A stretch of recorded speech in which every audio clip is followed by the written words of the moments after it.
આકાશવાણી સમાચાર જાનુ પરમાર વાંચે છે. સૌપ્રથમ મુખ્ય સમાચાર. સમગ્ર દેશમાં ગઈકાલે 72મા પ્રજાસત્તાક દિવસની હર્ષોલ્લાસ સાથે ઉજવણી કરાઈ. આંતરરાષ્ટ્રીય નાણાં ભંડોળ IMFએ વર્ષ 2021માં ભારતનો આર્થિક વૃદ્ધિદર 11.5% રહેવાની સંભાવના વ્યક્ત કરી છે. ચાલુ ખરીદ સિઝનમાં લઘુત્તમ ટેકાના ભાવે 1,10,000 કરોડ રૂપિયાની કરેલી ખરીદીથી 84 લાખથી વધુ ખેડૂતોને લાભ થયો છે. દેશપ્રેમની ભાવના જગાવતા તથા દેશની સાંસ્કૃતિક વિવિધતા દર્શાવતા ભારત પર્વનો ગઈકાલે વર્ચ્યુઅલ પ્રારંભ થયો છે. સમાચાર વિગતવાર. સમગ્ર દેશમાં ગઈકાલે 72મા પ્રજાસત્તાક દિવસની હર્ષોલ્લાસ સાથે ઉજવણી કરાઈ. રાષ્ટ્રપતિ રામનાથ કોવિંદે પરેડની સલામી લીધી હતી. રાજપથ ખાતે પ્રજાસત્તાક દિનની ઉજવણી દરમિયાન ભારતની સૈન્ય શક્તિ, સાંસ્કૃતિક વિવિધતા, સામાજિક અને આર્થિક પ્રગતિ પ્રદર્શિત કરાઈ હતી. રાજ્યો અને કેન્દ્ર શાસિત પ્રદેશોના 17 ટેબ્લો, વિવિધ મંત્રાલયો અથવા વિભાગો અને અર્ધસૈનિક દળના 9 અને સંરક્ષણ મંત્રાલયના 6 ટેબ્લોનું રાજપથ પર નિદર્શન કરવામાં આવ્યું હતું. ટેબ્લોની કેટલીક વિશિષ્ટતાઓમાં વિઝન ફોર કાર્બન તટસ્થ લદ્દાખ, ગુજરાતના મોઢેરાનું સૂર્ય મંદિર, આસામની પ્રજાતિઓ, છત્તીસગઢના લોકસંગીત, કેરળનો કોર, ડિજિટલ ભારત, 4 શ્રમ સંહિતા, આત્મનિર્ભર ભારત અભિયાન, new India, vocal for local, CRPF અને BROના ટેબ્લો, સ્કૂલના બાળકોએ ઓડિશાના બજસલ ડાન્સ, તમિલનાડુના લોકલ નૃત્ય અને હમ ફિટ તો ઇન્ડિયા ફિટ જેવી થીમ પર નૃત્યો રજૂ કર્યા હતા. ભારતીય વાયુસેનામાં સામેલ કરવામાં આવેલા રાફેલ લડાયક વિમાનો પ્રજાસત્તાક દિનની પરેડમાં દર્શાવવામાં આવ્યા હતા અને ફ્લાઇટ પાસ્ટ રજૂ કરી હતી.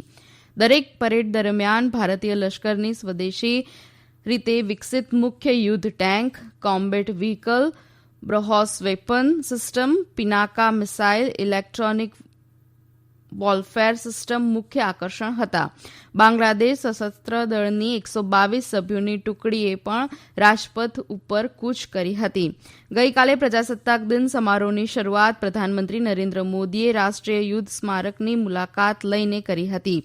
તેમણે રાષ્ટ્રનું નેતૃત્વ કરી રાષ્ટ્ર માટે જાન ન્યોછાવર કરનાર નાયકોને શ્રદ્ધાંજલિ અર્પણ કરી હતી. રાષ્ટ્રીય ધ્વજને સલામી અને રાષ્ટ્રગાન બાદ 21 તોપની સલામી આપવામાં આવી હતી.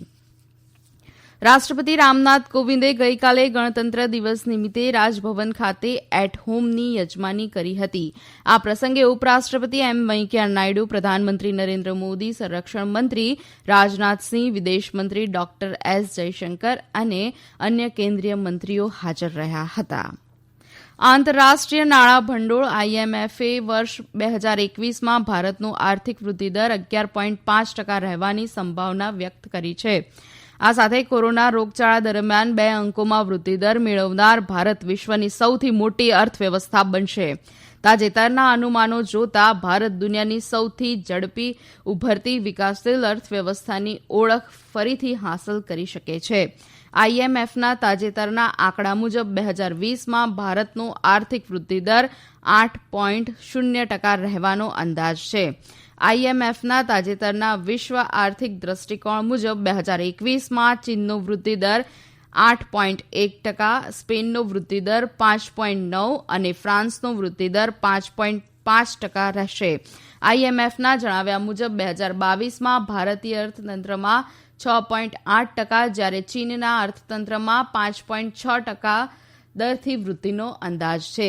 IMFના મેનેજિંગ ડિરેક્ટર ક્રિસ્ટાલિના જ્યોર્જિયાએ કહ્યું હતું કે ભારતે કોરોનાનો સામનો કરવા તથા આર્થિક સ્થિતિ સામેની લડતમાં ઘણા નિર્ણાયક પગલાં ઉઠાવ્યા છે. સરકારે જણાવ્યું છે કે ચાલુ ખરીદ સિઝનમાં લઘુત્તમ ટેકાના ભાવે 1,10,000 કરોડ રૂપિયાની કરેલી ખરીદીથી 84 લાખથી વધુ ખેડૂતોને લાભ થયો છે. કૃષિ મંત્રાલયે કહ્યું કે સરકારે ટેકાના ભાવે ખરીદી ચાલુ રાખી છે. ગુજરાત સહિત 20 રાજ્યો પાસેથી લગભગ 587 લાખ ટન ડાંગરની ખરીદી કરાઈ છે, જે ગત વર્ષ કરતાં 20.28% વધુ છે.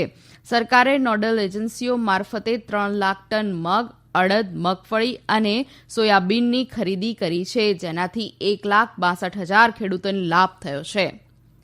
આ સમાચાર આપ આકાશવાણી પરથી સાંભળી રહ્યા છો.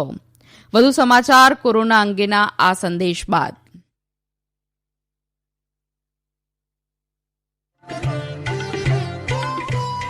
કોવિડથી બચવાના મહત્વપૂર્ણ 3 ઉપાય: માસ્ક પહેરો, 2 ગજનું સલામત અંતર જાળવો અને હાથ સાફ રાખો.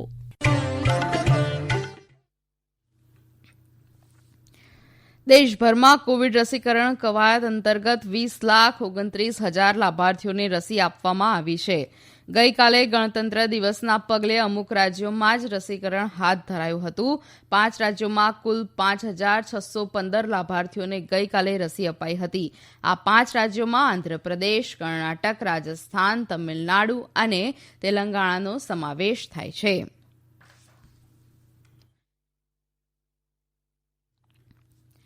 દેશપ્રેમની ભાવના જગાવતા તથા દેશની સાંસ્કૃતિક વિવિધતા દર્શાવતા ભારત પર્વનો ગઈકાલે વર્ચ્યુઅલ પ્રારંભ થયો છે. આ પર્વ 31 જાન્યુઆરી સુધી ચાલશે. આ પર્વ દરમિયાન વિભિન્ન રાજ્યો અને કેન્દ્રશાસિત પ્રદેશોના પર્યટન સ્થળો, વ્યંજનો, હસ્તકળા અને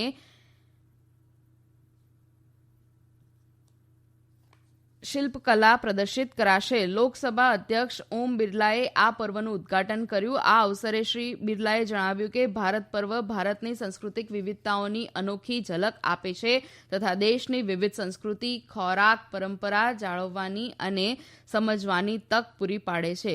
ઉલ્લેખનીય છે કે વર્ષ 2016થી દર વર્ષે 26થી 31 જાન્યુઆરી દરમિયાન ભારત પર્વનું આયોજન કરાય છે.